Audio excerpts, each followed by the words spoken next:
Assalamualaikum warahmatullahi wabarakatuh. Welcome back to my channel. Apa kabar kalian semua seluruh subscriber setia yang hari ini masih tetap memberikan support dan dukungan terhadap channel ini. Terima kasih banyak untuk kalian mungkin sudah menekan tombol subscribe. Dan untuk semua subscriber yang rajin banget buat ninggalin komentar di video-video kita. Khusus untuk orang-orang ini aku pengen doain deh ya, supaya rezekinya lancar, umurnya panjang, badannya sehat, dan dilimpahkan rahmat dan rezeki yang lebih banyak lagi, sehingga bisa melunasi semua masalah hutang di aplikasi pinjol ini. Ya, sekalian juga deh untuk teman-teman dan subscriber yang lain.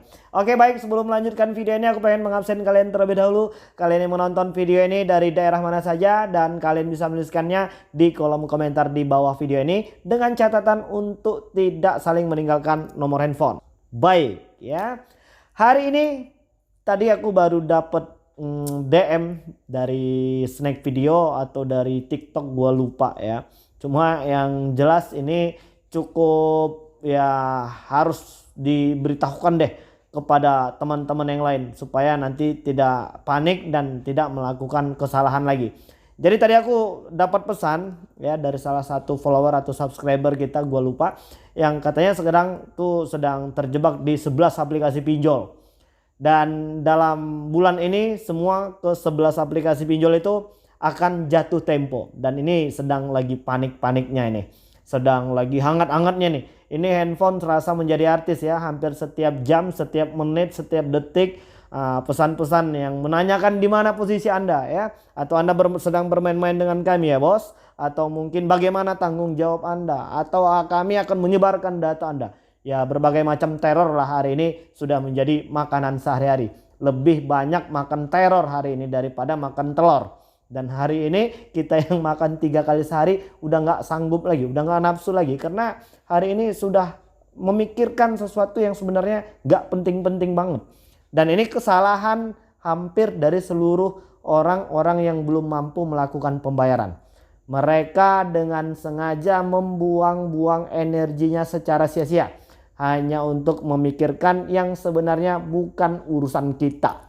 Hari ini masih banyak banget yang masih ngurusin DC pinjol. Ada DC-nya nggak bang? Ada DC-nya nggak bang? Apakah aplikasi pinjol ini akan sebar data nggak bang? Gua kasih langsung nih ya di video ini kuncinya. Kalau untuk debt collector lapangan, semua aplikasi pinjol semuanya sama. Kalau seandainya mereka mengancam akan datang ke rumah, maka 80% itu memang tidak memiliki debt collector lapangan. Kenapa seperti itu bang? Karena yang punya debt collector lapangan itu gak akan ngasih tahu kalian. Mereka tidak akan memberikan aba-aba apapun kalau memang mau langsung datang ke rumah. Jadi kalau aplikasi-aplikasi pinjol itu memang belum memiliki debt collector lapangan, maka mereka akan takut-takuti kalian, dan kalian secara otomatis ikutan takut hari ini. Jadi itu yang pertama. Nah, terkait tentang penyebaran data ini bang, bagaimana bang? Gua udah malu banget bang. Ini hari ini aplikasi pinjol, teman-teman kantor, teman-teman arisan gue ya kan, terus teman-teman hebring gue hari ini bakal heboh nih karena tahu kalau gua minjol gitu. Ya, kalau seandainya hal itu terjadi sesuai dengan instruksi Menko Polhukam RI, untuk semua aplikasi pinjol ilegal tidak usah dibayar lagi. Jadi udah cukup jelas, apalagi yang udah mengancam dan melakukan penyebaran data. Jadi itu fix pasti pinjol ilegal. Oke, kembali ke topik permasalahan. Hari ini salah satu dari follower atau subscriber gitu itu sedang terjebak di 11 aplikasi pinjol. Dan ini akan jatuh tempo di bulan ini. Ini udah tanggal 16 ya. 16 atau 17 ya. Terus kita masih punya waktu itu sekitar 12 hari atau 11 hari lah. Karena ini kan Februari di tanggal 28 udah habis ya. Dan gajiannya di tanggal 1. Jadi tadi gua menariknya, gua tanya kan, emang hutangnya kalau di total ada berapa ya dari 11 aplikasi? Ada sekitar hampir 50 juta. Jadi gua mikir, kalau seandainya satu aplikasi itu 4 juta lebih lah ya, 4 juta ke atas, atau mungkin di aplikasi-aplikasi yang lain itu ada yang udah dapat limit lumayan banyak. Nah, jadi hari ini ya salah satu subscriber atau follower kita tadi itu berkonsultasi ke kita. Mereka bilang, "Bang, aku hari ini mau menggadaikan rumahku, Bang. Karena aku pengen aku hidup tenang. Terus gimana dong solusinya? Jadi gua tanya ya kan, kalau seandainya lu mau ngegadaikan rumah, lu mau gadaikan kemana? Kalau di daerah kalian apa tuh kalau yang kita pinjam uang dengan barang gadai tapi bukan ke pegadaian, tapi bukan ke bank, ke rentenir ya, lebih kurang seperti itulah. Nah ini kan jadi aku bilang jangan seperti itu. Itu namanya pekerjaan bodoh. Kalau kalian punya hutang di aplikasi pinjol, kalian hanya bermain di online, di dunia maya doang. Ya kalau kalian hari ini masih menikmati teror ya silakan saja nikmati. Tapi kalau kalian sudah berurusan sama yang namanya rentenir, apalagi menggadaikan surat tanah, surat rumah, itu sudah terlalu jauh ya permasalahan. Coba bayangin kalau seandainya kalian pinjamnya ke rentenir, ya ke rentenir. Nah, kalau kita pinjam 50 juta, nanti kita bayarnya pasti lebih gila itu. Dan konsekuensinya sepertinya malah tambah akan ribet ketimbang harus berurusan dengan yang namanya pinjol. Jadi dia bingung dilema ini bagaimana bang, aku udah nggak tahan. Jadi aku menyarankan ya kepada teman kita tadi, saudara kita tadi, agar untuk tenang dulu. Satu hari ini harus bisa tenang. Bagaimana caranya bang? Ya, silahkan pilih cara yang bisa membuat kalian tenang hanya untuk satu hari. Supaya kalian punya kesempatan untuk berpikir.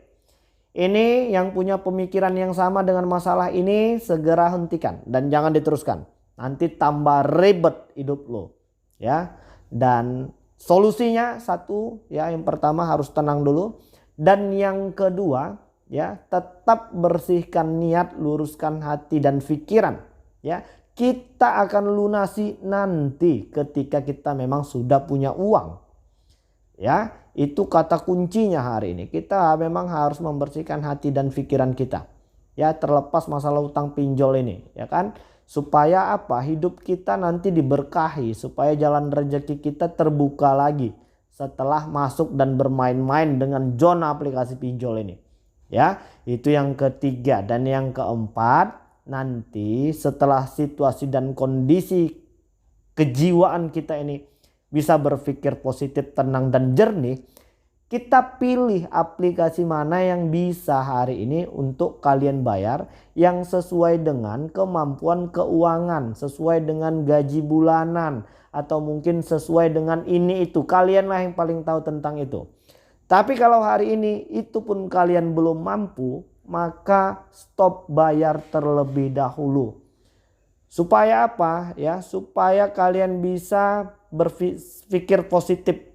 Kalau hari ini masih terus-terusan memelihara pemikiran yang negatif, maka perjalanan hidup kita secara otomatis pun nanti akan negatif. Karena setelah mandi pagi, sarapan pagi, mau berangkat kerja, kita sudah terbebani nih dengan pemikiran-pemikiran hutang di aplikasi-aplikasi pinjol. Ya kan?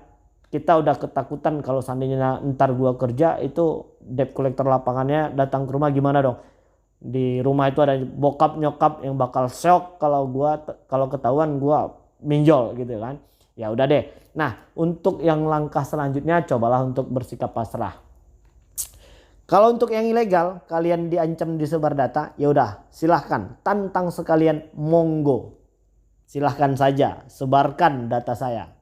Dan yang pasti kalau hal itu nanti terjadi, saya nggak mau bayar lagi di aplikasi kalian. Karena kalian udah pasti pinjol ilegal. Bilang seperti itu. Oke ya, jadi hari ini jangan biarkan debt collection pinjol yang setiap hari menagih kalian itu mempengaruhi kehidupan pribadi kita ya. Jangan biarkan mereka merusak mental dan jiwa kita hari ini. Bagaimana caranya bang? Nah tadi kan gua udah bilang, ikutin aja itu satu-satu. Dan hari ini yang sedang panik masih nanya ini itu segala macam, gua udah nge-share banyak video-video yang sebelumnya. Udah 3 tahun gua ngebangun channel ini ya, dan sudah 3 tahun juga banyak subscriber kita yang berhasil ya bangkit kembali, menata kehidupannya lebih baik lagi, memperbaiki keuangan keluarga dan pribadi, sehingga mereka nggak berkenalan lagi sama yang namanya aplikasi pinjol ini ya. Jadi kalau seandainya kalian hari ini punya pemikiran ingin menggadaikan itu, menjual motor, menggadaikan motor, atau mungkin menggadaikan rumah dan surat tanah, menggadaikan emas, jangan lakukan ya. Seorang seorang pengacara terkenal dan gue udah share, Bang Hotman Paris Hutapea mengatakan kalian tidak akan dipidanakan seberapa banyak pun hutang kalian di aplikasi pinjol ini. Karena fix itu udah masuk ke dalam ranah perdata. Dan hari ini sepertinya ya DC-DC pinjol itu kembali memarakkan WA mereka, mengirimkan broadcast mereka kepada seluruh debitur yang belum mampu melakukan pembayaran ini, akan membawa dan memproses hukum semua teman-teman yang belum mampu melakukan pembayaran. Jangan takut ya. Untuk sampai dengan hari ini ya, setelah sekian lama pinjol ini ada di negeri ini, apakah sudah pernah aplikasi pinjol menuntut seseorang dibawa ke jalur hukum karena belum mampu melakukan pembayaran? Jawabannya tidak pernah sampai dengan hari ini. Karena mereka pun tahu, mereka pun paham ya. Sebelum mereka membuat perusahaan mereka ini menjadi pinjol, mereka kan sudah pasti ada pakar-pakar hukumnya juga untuk membahas masalah hutang atau perdata ini, ya kan? Jadi jangan panik dan jangan takut lagi. Oke ya, jadi mungkin itu dulu yang bisa aku sampaikan, dan mudah-mudahan video ini bermanfaat untuk kita semua. Mudah-mudahan video ini membakar kembali semangat kawan-kawan yang mungkin sedang padam. Yang penting stop panik berlebihan. Oke, jadi mungkin itu dulu yang bisa aku sampaikan. Assalamualaikum warahmatullahi wabarakatuh.